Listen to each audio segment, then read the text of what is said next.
Hi! Hello! నమస్తే అందరూ ఎలా ఉన్నారు? బాగున్నారా? నేను మీకు ఈ వీడియోలో ఏం చూపిస్తున్నా అంటే సుందిల్లాలోని లక్ష్మీ నరసింహస్వామి టెంపుల్ చూపిస్తున్నానండి. ఇది ఎక్కడో కాదు బుధవారకంకి 5 కిలోమీటర్స్ దూరంలో ఉన్న సుందిల్లా లక్ష్మీ నరసింహస్వామి టెంపుల్. ఇది అందరికీ తెలిసే ఉంటది. ఈ మధ్యలో చాగంటి కోటేశ్వరరావు గారు చెప్పిన మాటల్లో సుందిల్లా లక్ష్మీ నరసింహస్వామి టెంపుల్ అని బాగా ఫేమస్ అయింది కదా!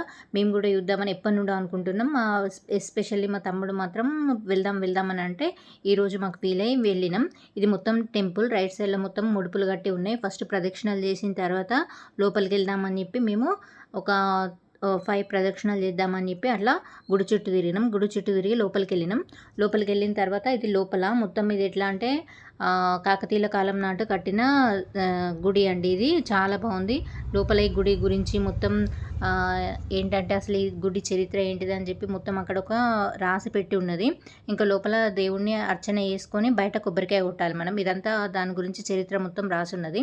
ఇంకా అర్చన దగ్గర నేను వీడియో తీయలేదు. తర్వాత స్పెషల్‌గా నేను నరసింహస్వామిది నేను మీకు వీడియో తీశాను. కొబ్బరికాయ కొట్టిన తర్వాత బయటకొచ్చి అర్చన చేయించుకొని కొబ్బరికాయ కొట్టాలి. ఇక్కడ ఏందంటే లక్ష్మీ నరసింహస్వామి స్పెషల్ ఏంటంటే లక్ష్మీ నరసింహస్వామి ఉగ్ర రూపంలో కాకుండా యోగ యోగ లక్ష్మీ నరసింహస్వామి అని అంటారంట. అందుకని చెప్పి ఇదే అక్కడ స్పెషల్. ఏది అనుకుంటే మనకు అది జరుగుతుందని ఇక్కడ నమ్మకం.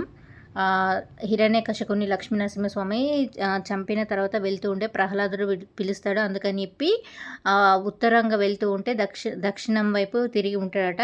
అన్ని టెంపుల్స్‌లో కంటే ఈ టెంపుల్ దక్షిణాభిముఖంగా ఉంటదని ఇక్కడ లక్ష్మీ నరసింహస్వామి ఉగ్ర రూపంలో కాకుండా నార్మల్ యోగ రూపంలో ఉంటాడని చెప్పి అంటారు. ఉగ్ర రూపంలో ఉండడు. అయిపోయిన తర్వాత టెంపుల్ దర్శనం కంప్లీట్ అయిన తర్వాత ఇక్కడ సుందిల్ల బ్యారేజ్ ఉందని చెప్పి మేము అక్కడికెళ్ళినాం. బ్యారేజ్ కూడా సూపర్‌గా ఉంది. వీలైతే మీరు టెంపుల్‌ని దర్శించుకోండి. నా వీడియో నచ్చితే లైక్ చేయండి.